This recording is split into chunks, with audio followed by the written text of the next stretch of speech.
भाई सच बता रहा हूँ, थामा मूवी से जितना एक्सपेक्ट किया था मूवी ने उसका दुगना दिया। आपका कुछ कीमती मिनट दे दो, पूरी मूवी एक्सप्लेन करके बताता हूँ। अबे जल्दी बोल, कल सुबह पनवेल निकलना है। तो फाइनली मूवी की शुरुआत होती है जंगल से, जहाँ पर एक सिकंदर नाम का राजा अपने सेना के साथ जंगल की ओर जा रहा था। तभी उनमें से एक आदमी देखता है कि लकड़ी के ऊपर से कुछ जंप करके गया है। फिर वो आदमी राजा को जाके बोला आगे जाने से खतरा है क्योंकि ये बेताल लोग का इलाका है। लेकिन राजा बोलता है कि सब लोग मुझसे डरते हैं और तुम मुझे ये कहानी से डरा रहे हो। फिर कुछ दूर आगे चलने के बाद राजा का घोड़ा रुक जाता है और फिर राजा उस आदमी को बोलते हैं आगे जाने के लिए। आदमी आगे जाके बोलता है कुछ नहीं है, आ जाओ।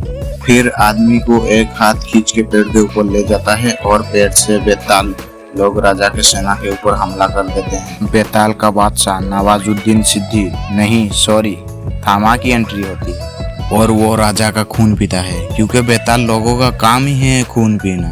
ये तो सिर्फ इंट्रो थी, सोचो इंट्रो ऐसी थी तो मूवी कैसी होगी। तो शुरू करते हैं बिना कोई। आयुष्मान खुराना और उनके दोस्त जंगल पर कंटेंट बनाने के लिए गए होते हैं। फिर आयुष्मान का दोस्त बोलता है कि भाई तूने एक भी सेल्फी इंस्टा पर अपलोड नहीं की। नहीं भाई, इंस्टा का जमाना चल रहा है, मैं कुछ बोल नहीं सकता।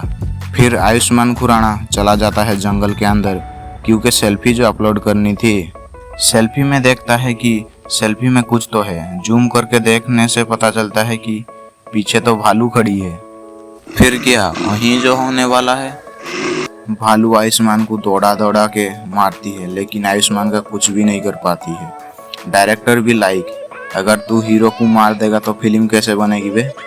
नहीं, डायरेक्टर ने कुछ नहीं बोला, ये मजाक कर रहा था।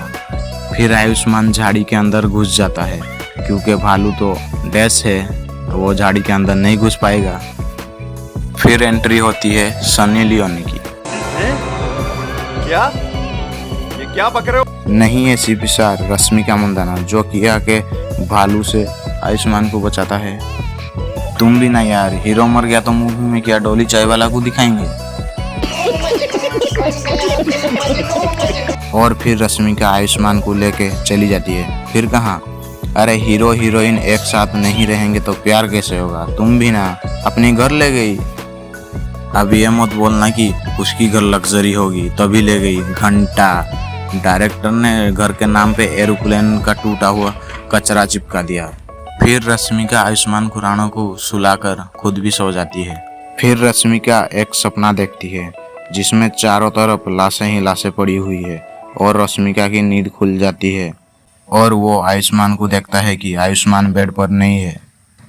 आयुष्मान बाहर घूम रहा था। फिर रश्मिका आयुष्मान को प्यार से बोलती है कि ये तुम्हारा ससुराल नहीं है जो तुम बाहर घूम रहे हो, अंदर चलो, बाहर खतरा है।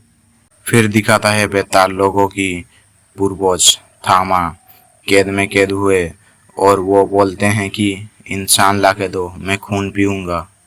ये तो परंपरा है बेताल लोगों की, मैं कुछ बोल नहीं सकता। फिर उनका कुछ बेताल चले जाते हैं आयुष्मान के पास। ये बात रश्मिका जान जाती है। दोनों के बीच में बहस होती है और फिर पीछे से एक बेताल आके आयुष्मान को लेकर चला जाता है। ये तो होना ही था, वरना मूवी जो लंबी हो जाती है। अच्छा हुआ बंदा बीच में आके ले गया। फिर आयुष्मान को करावार के नाम पे थामा के पास गुफा में ढकेल देते हैं और आयुष्मान नवाजुद्दीन सिद्दी को बोलता है कि तुम कौन हो। नवाजुद्दीन शायरी बोलते हैं और आयुष्मान बोलता है सर यहाँ मेरी फटी पड़ी है और तुम शायरी पेल रहे हो। नवाजुद्दीन तुम्हारा 1 मिनट में फट गई, यहाँ वर्षों से फट फट के गुफा हो गई। फिर नवाजुद्दीन आयुष्मान का खून पीने के लिए जाते हैं। फिर ताड़का यानी रश्मिका मंदाना आके आयुष्मान खुराना को बचा के ले जाती है और फिर दोनों बेताल लोग से बाहर दुनिया में चले जाते हैं, जिससे कि थामा गुस्सा हो जाता है क्योंकि ताड़का ने बेताल लोगों की नियम जो तोड़ी। फिर आयुष्मान ताड़का को लेके अपने घर चला जाता है। आगे की एक्सप्लेन अगली पार्ट में देखने के लिए चैनल को सब्सक्राइब करो। कल शाम 6 बजे पार्ट अपलोड हो जाएगी।